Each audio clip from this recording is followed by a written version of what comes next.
আমার নাম ইন্দর মুখার্জি। কোথা থেকে এসেছেন আপনি? আমি আসছি হুগলি জেলার উত্তরপাড়া থেকে। সাঁঝ বেলাতে তোমার সুরে সুরে সুর মেলাতে আমার বেলা যে যায়।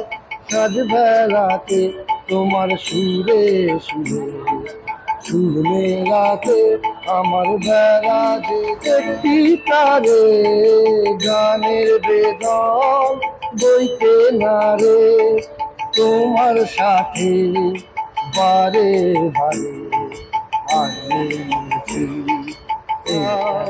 কাছে সুরে ওই বাসি যে বাজে দূরে আমার তার বাধা কাছের সুরে ওই বাসি যে বাজে দূরে কি সবাই পারে বিশ্ব হৃদয় পারাবারে রাগ রাগিনী জাল খেলাতে তোমার সুরে সুরে সুর মেলা।